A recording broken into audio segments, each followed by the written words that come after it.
Hello and welcome to episode 57 of On Liberty, coming to you live from the Center for Independent Studies in Sydney, Australia. I'm your host, Salvatore Babonis, and joining me today is reformed politician and social entrepreneur, Peter Baldwin, who is here to tell us about his latest venture, an online magazine called Politics and Civilization. Peter Baldwin, how are you? Very good, thank you. Oh, and thanks for joining us today. Look, good enough. Look, I want to start with the headline question. If liberalism falls, if it really falls, will that usher in a, quote, new dark age? Well, I think we're at a very interesting historical moment where things could go well, but they could also go drastically wrong. So what we have at the moment is the emergence of what I think is a totalitarian hegemon. I'm talking about the CCP regime in China, which has already within its own borders managed to institute a system of surveillance, which even beyond the imagination of even of George Orwell. And if this power becomes to supplant the United States as the world's predominant power, I think the consequences of that are potentially very serious, not least because unlike during the Cold War, where the Western and Soviet blocs were more or less hermetically separated, the CCP regime has tentacles reaching deep into the interstices of all Western societies. And it is able to exercise coercion to a considerable extent over what takes place. And we're talking about the corporate and media sectors especially. I don't know if you saw that groveling apology by that John Cena, the former professional wrestler and movie star. Oh, yes, I did. Who inadvertently referred to Taiwan as a country rather than a region of China. He apologized and blamed it on his poor Chinese. Yeah, well, he seemed very fluent in Mandarin. Yeah, well. But I mean, innumerable instances of that sort can be found. I mean, you wouldn't get a Hollywood movie studio nowadays making a movie about the oppression of the Uyghurs in Xinjiang, which, is the most extensive incarceration of an ethno-religious minority since the fall of the Third Reich. And yet, these things are basically off limits. So already at this stage, we see a regime which is totalitarian in orientation, reaching deep into the West and constraining freedom. Now, the big problem, at the very time as this is occurring, within the West, you see this loss of faith in the worth of our civilization, which is promulgated all the time through all levels of the education sector, the corporate sector, of course, all the stuff about white supremacy pervading all the elements of society. You even have the chairman of the Joint Chiefs of Staff of the American military getting up before Congress talking about the need to combat this all-pervasive white supremacy. In other words, the civilization we inhabit which has delivered so many benefits, is deprecated as essentially worthless. So you've got this great power emerging with no lack of self-confidence and a self-loathing West. I think it's incredibly serious. Well, but I'm much more concerned about the deterioration of liberalism in the so-called West than in the threat from China. I mean, the threat from China is, I don't want to minimize it, it's very real, but it's mostly real for people in China and for people in their region. How does the decline in our own liberalism, and maybe I should ask you to define what you mean by liberalism, how does that itself threaten our civilization? Well, as I said, I think you have to consider the two things in conjunction. That you within the West, the institutions like freedom of speech and championing it is now regarded among progressive in scare quote circles as a right-wing issue. I mean, that's an extraordinary proposition. When I first got involved in left-wing politics, opposition to censorship of all forms was I'm not talking about the communist left, but the social democratic left. Right. It was an integral part of our worldview. And now all over the place, you see, especially in academia, but in other spheres, attempts to constrain and limit speech. So when you talk about liberalism, I just interpret it in a fairly straightforward sense. That's the belief in the adherence to the institutions like freedom of speech, the rule of law, democratic governance, and so forth. I don't think it needs to be elaborated any more beyond that point. But aspects of that are coming under unprecedented internal challenge as this rising hegemon appears. We talk about the degree to which China's influence could shape our futures. I think you have to look at the remarkably rapid rise of that regime and its acquisition of economic and military power, and just roll the tape forward and think about what happens if they're the first to fully capture the artificial intelligence, quantum computation, all these different technologies that are emerging that'll extend its capacity to influence what goes on beyond its own borders. And I think it's, but the two things go together. I tend to liken the ideology of identity politics, which we sometimes call wokeism, which I think is a pretty good epithet, to a kind of civilizational autoimmune disorder, which limits its capacity to respond to external challenges. Let me ask you then about your own efforts to combat this. Now, I know it's just started. We've started an online magazine, Politics and Civilization. Why another magazine, and why now? Well, this came out of a series of discussions we had in a group called the Blackheath Philosophy Forum, based in the Blue Mountains, which where we, it's existed for, I think, 18 years now, but we've been talking about a broad range of philosophical issues. When I went to university and did electrical engineering, I studied philosophy 1 as part of that, which you could do, not as part of the electrical engineering course, but as a side thing.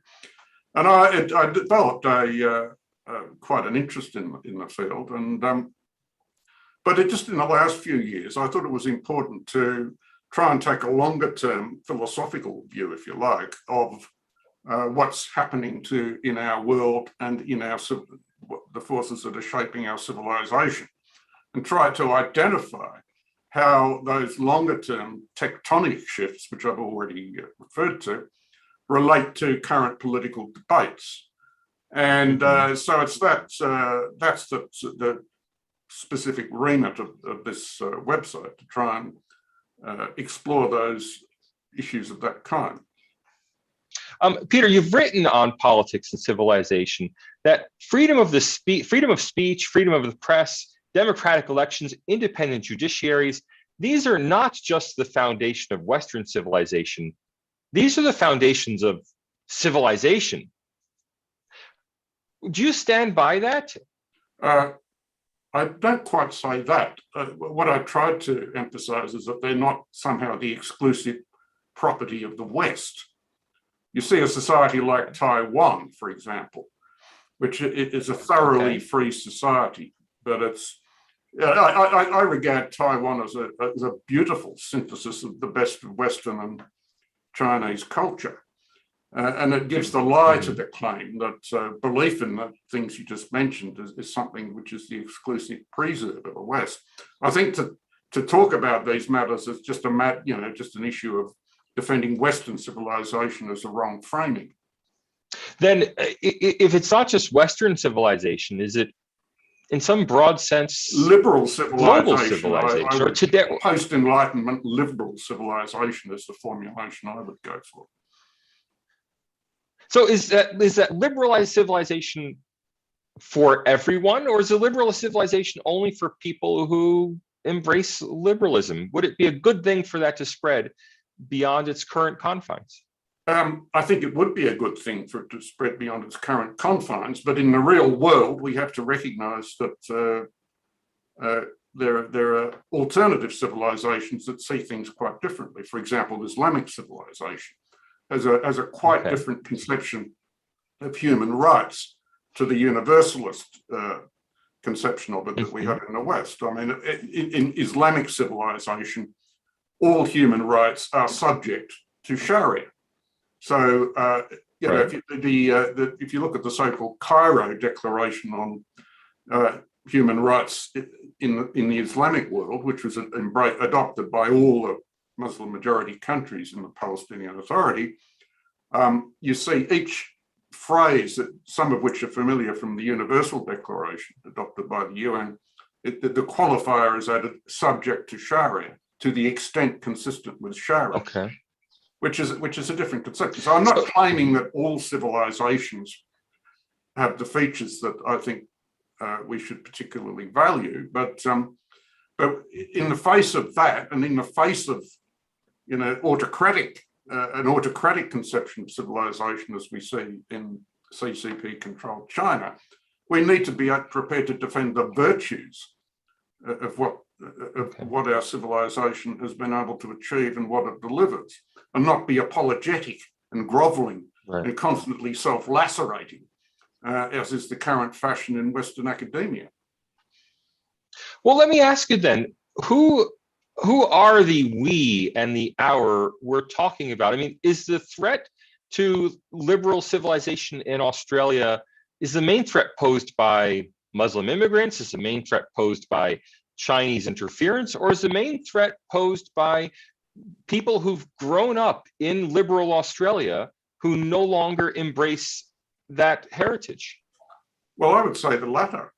You know, if I could return to the metaphor I gave of an autoimmune disease, there are alternative conceptions of how civilization should be run, and we should be prepared to defend the kind of elements that we have here, which I think are of value.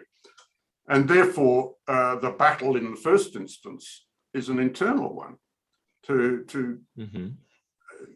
the culture war, if you like, which so many even conservative politicians seem terribly, you know, including people like Scott Morrison, incredibly reluctant to embrace. I mean, Scott Morrison, if you recall, said he's not really interested in the culture wars, but unfortunately for him, he might not be interested in the culture wars, but the culture warriors are very much interested in him.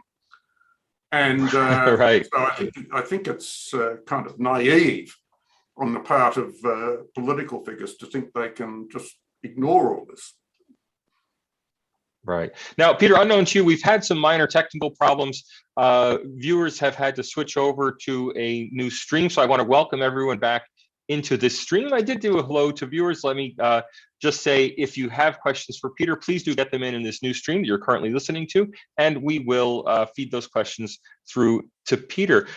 Peter, is it really true that identity politics is fundamentally illiberal? I mean, aren't people who are engaging in identity politics really just embracing their own freedoms to identify however they want? Isn't that fundamentally liberal freedom? The problem with identity politics is that it seeks to define people essentially by their membership of an intersecting set of categories based around race, gender, sexual preference, and so on. And it wants to limit people's ability to speak other than as members of those categories. There's a classic illustration of that with Ayanna Pressley, who's one of the so-called squad of radical Congress members led by Alexandria Ocasio-Cortez. But she gave a speech where, which I've got on the site somewhere, where she says, we don't want any more black faces that don't speak as black voices. We don't want any more brown faces that don't speak as brown voices. That is to say, you've got to stick to certain scripts, and people, black or brown people who depart from those scripts are likely to face denunciation. There's a number of epithets that are likely to be thrown at them. Sarah Hayder, who founded a group called the Ex-Muslims of North America, gave a very good talk on this to the American Humanist Society, where she said her erstwhile friends on the left, she expected hostility when she defected from Islam from Muslims, of course, and Islamic organisations, but she got equal hostility from her erstwhile friends on the left, who denounced her as an Uncle Tom, a house Arab. And then the other term that's creeping into academia is, what's the term? Native informant. In other words, really? I haven't heard that one. You're a kind of an identity trait. So it's fundamentally different and illiberal and hostile to the conception that each person has a right to identify as they choose and to express their views without let or hindrance. Now, let me get to some of our viewer comments and questions. Julie does say that liberalism, as I understand it, is a free dialectic of encounters between peoples and their dialogue exchange under the law, the common law, and the constitutionality of governments. We'll leave that as a comment. Armin wants to ask a question. What are the cultural factors that make liberalism work well? I think that until quite recently, there were political differences between different political parties and ideological tendencies, but there was a common ground about certain things. For example, the idea that I might listen to you and I might totally disagree with what you're saying, but I don't dispute for a minute your right to say it. That's just a very basic thing, which is not accepted by many people nowadays. People might say things, instead of saying, I disagree with what you say, but you have a perfect right to say it, but I think it's wrong for the following reasons. Instead you get, I don't like what you say, I'm offended by it, you should not be allowed to say it, and if possible, I'll punish you for saying it. I mean, J.K. Rowling, of course, is a perfect example of how that's working out today. I was just looking the other day at some Twitter feeds, which overheard, impure stance on transgender identity. There were people calling for it to be killed and tweet after tweet saying, I'd like to kill J.K. Rowling. But, if you go back 40 years, that would be pretty much unthinkable, especially from people who imagine themselves to be progressive. Well, let me challenge you on that, these days. Christopher asks, is it harder today to agree to disagree than it has been in the past? Is that really true? Well, I think it is. Surveys of college students in America show that very clearly. That people, increasing numbers of people feel afraid to express their views on certain issues. In the UK, YouGov or Gallup did a survey of a sample of the British population. 1/3 of whom said they're afraid to express their real views about certain particularly sensitive issues. That, I think, is new. But have these opinions always been there and simply not been expressed? So the skeptic suggests that today people just don't keep opinions to themselves. Even if something is of no direct concern to them, they just spew it out on social media. And the skeptic does say, yes, I would include myself here. So a bit of a personal self-reflection. But is it the condemnation? Well, is it that desire to shut down that's new, or is it just the actual expressing of it on social media that's new? Well, I think what is new is that quite a few people expect that if they say what they think, it's likely to lead to social and professional death. I think that's new. That's fundamental. Social media has certainly made it far easier. It's kind of a force multiplier to, reinforcing witch hunts. The most extraordinary case I can think of that, there's innumerable examples, but what became of Sir Timothy Hunt, the British molecular biologist and Nobel laureate for medicine in 2003. He went to a conference of women scientists in Seoul in South Korea, and he made some half-assed little joke about, problem with Right. women. An elevator If joke. you fall in love with them or something. And he concluded by saying, but don't take any notice of me, I'm an old fogey. And he said, it's very important that women get involved in science. And so that's how he concluded. Now, after he said that, somebody tweeted that, leaving off the last bit, where he self-deprecated and said, don't take any notice of me. This went viral on Twitter literally in 24 hours. And as he was flying home from Seoul to London, his career was destroyed.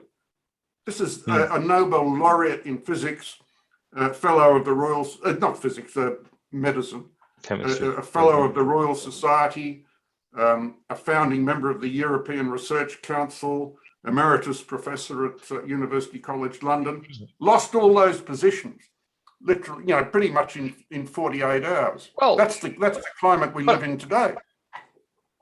Well, but is that really new? I mean, de Tocqueville complained about that in Democracy in America. He said he would rather face the censors in France than the mob in America. For that matter, John Stuart Mill in On Liberty, for which the show is named, said that the key threat to freedom of speech was not government control, it was social control, the control exerted by society, by peer pressure.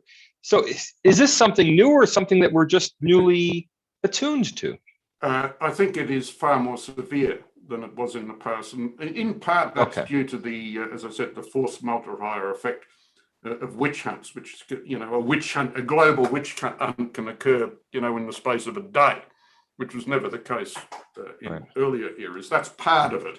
But the mindset is the key thing, the idea. Yeah, nobody, doesn't matter what his achievements are, doesn't matter what he's achieved in his lifetime, the benefits he's brought to humanity. A feeble joke about women in laboratory is a professional death sentence. That's the mentality for which I don't think there's a great, certainly in the present century anyway, in the liberal democracies. Right. Even worse would be a joke about women in the laboratory, but I won't make that joke. Anthony wants to ask, to what extent is our civilization dependent on individual people, that is, the members of the civilization themselves being virtuous?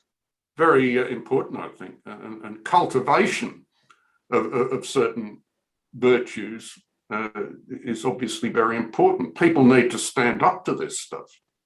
People need to recognize they shouldn't apologize for things for which no apology is due. I think it's essential. All right. Christopher wants to ask, has social media, this is a leading question, but I'd like you actually to maybe unpack it more. Has social media become the weapon of the woke mob? Yes, I think it has. But is that really, but is that, I mean, is there really a woke mob? Are we maybe exaggerating here? Are we building a mountain out of molehills, or is it really as bad as Christopher's question would suggest? Well, the instance I just gave, I think, indicates that it's all too serious. There's such you can give innumerable. Like, look at the treatment of J.K. Rowling, a person of unimpeachable progressive credentials, until she stepped out of line on transgender orthodoxy. Look at the ferocious attack she's come under, and it's just that she's so powerful because of a huge market for her books and her wealth that she can withstand it. But anybody else facing that would just go under. Now, I have a question, and it's a personal question about you. So really, it's up to you whether or not you want to what extent you want to engage with this. I'll leave that to your judgment. Winton asks about the own assault that you've experienced in the past, physical assault.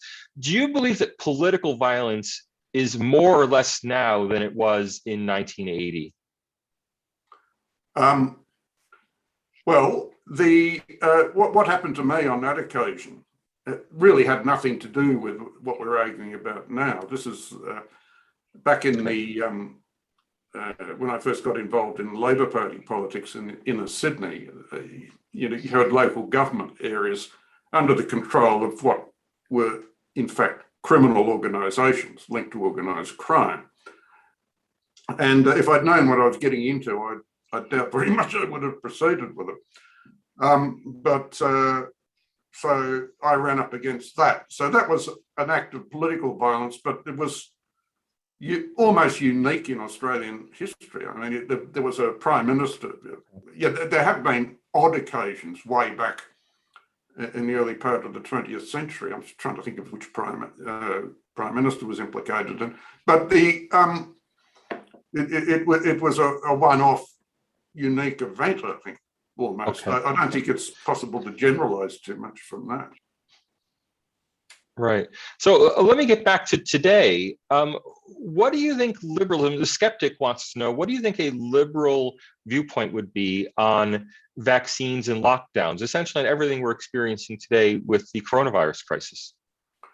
Well, that's an interesting one. That's what you'd call a wicked problem, because there's a very powerful impetus to avoid spreading the virus, and to the extent people, a population is vaccinated, that's limited. On the other hand, there are risks associated with vaccines. They're very small risks, but they exist. And whether it's appropriate to coerce people to take vaccines, either, and this doesn't have to be done by an explicit law. It can be done by, for example, if all the airlines have, require proof of vaccination to fly, that's kind of a form of coercion.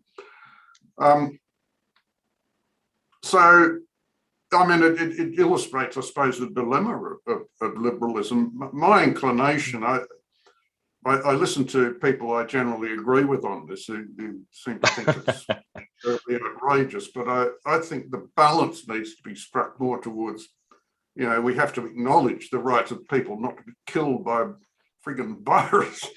At some point that starts to outweigh, so some sort of measures to at least encourage people or create a strong incentive to take a vaccine, I think are appropriate. Right. Now, today is literally the final day of the financial year, so I have to make an obligatory plea. If anyone would like to make one last donation to support the Center for Independent Studies, that support link should be coming up in the chat window right now. We really appreciate it. Center for Independent Studies is independent, meaning it does not do sponsored research. It relies entirely on contributions from people like you.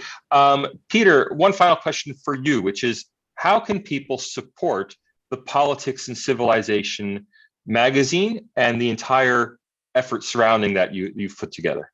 What can they do for Politics and Civilization? We've only just started it up. Well, we don't have a fundraising effort because it's pretty much done by me. But right.